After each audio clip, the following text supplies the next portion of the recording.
Have you ever felt like your life has no direction? Maybe you've been asking, why is this happening to me? Why do doors keep closing? Why does God feel silent? What if I told you that nothing in your life is random, that every moment, yes, even the painful ones, is part of a bigger picture? God's plan for those who believe in Jesus is not only real, it is good, perfect, and eternal. And today, I want to take you deeper into understanding that plan, so that by the end of this message, you won't just feel encouraged, you'll feel equipped to walk boldly into your future with unshakable faith. God's plan begins with Jesus. When we talk about God's plan, it always starts at the same place, Jesus Christ. The Bible tells us in Ephesians 1 verse, for that before the foundation of the world, God chose us in Christ. Think about that. Before the earth was formed, before the stars were hung in the sky, before your parents even knew you would exist, God had already written your name into his eternal plan. Your salvation was not an accident. The cross was not plan B. It was always plan A. God knew that humanity would fall into sin, and he loved us so much that he designed a rescue mission, sending his only son, Jesus, to redeem us. When you believe in Jesus, you step into that eternal plan. You are forgiven, washed clean, and adopted into the family of God.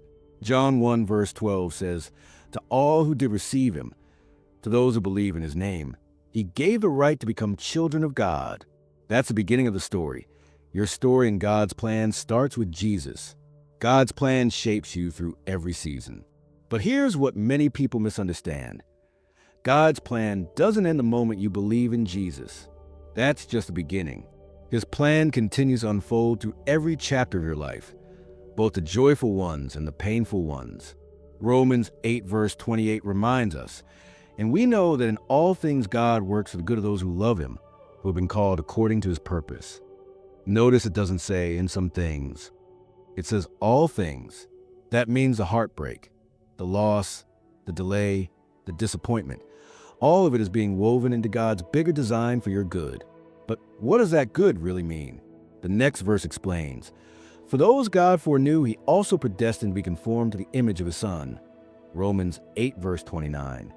The ultimate good in God's plan is not simply making life easy or comfortable. It is making us more like Jesus. Every season, every trial, every blessing is part of God shaping your character, deepening your faith, and preparing you for greater things. God's plan is higher than our plans. Here's the tension we all face. We have our own plans. We dream of careers, family, success, comfort, and recognition. But then reality doesn't match our expectations. Doors close, opportunities vanish, people walk away, and we're left wondering, God, where are you? Did you forget about me? But Isaiah 55 verses 8 to 9 gives us a powerful reminder. For my thoughts are not your thoughts, neither are your ways my ways, declares the Lord.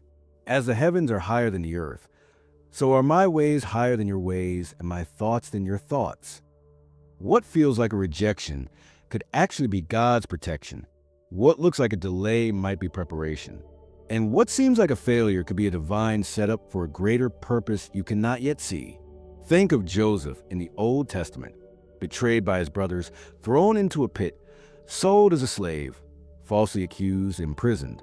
If Joseph had judged God's plan based on those painful moments, he might have concluded that God had abandoned him. But years later, Joseph stood as second in command of Egypt, saving millions of lives during a famine. And he told his brothers, you intended to harm me, but God intended it for good. Genesis 50 verse 20. Friend, if you are in a pit right now, don't lose hope. God's plan is still at work. God's plan uses you to impact others. One of the most beautiful truths about God's plan is that it's not just about you. It's about others too. Jesus called us to be the light of the world and the salt of the earth. Matthew 5 verses 13 to 16. That means God has placed you in your family, your workplace, your community, not by accident, but by divine purpose. Every act of kindness you show, every encouraging word you speak, every prayer you whisper, all becomes part of God's plan to shine his love into the lives of others. Sometimes, your testimony will be the only Bible someone ever reads. Think about it this way. God doesn't just want to work in you. He wants to work through you. Your life is a channel of His grace, His mercy, and His love. God's plan is eternal. Perhaps the most comforting truth of all is this: God's ultimate plan is not bound to this temporary world. The struggles you face now, the pain you endure, the unanswered questions, none of it is permanent. Jesus told His disciples in John 14, verse 2, "In my Father's house are many rooms. I go to prepare a place for you." That's the final chapter of God's plan for those who believe in Jesus. An eternal home where there will be no more pain, no more sorrow, and no more death. Revelation 21, verse 4. When you hold on to that eternal perspective, the trials of this life lose their power to crush you, because you know this is not the end of your story. The best is yet to come. Where do you find yourself today?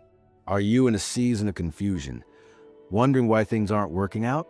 Are you in a season of waiting, praying for a door to open?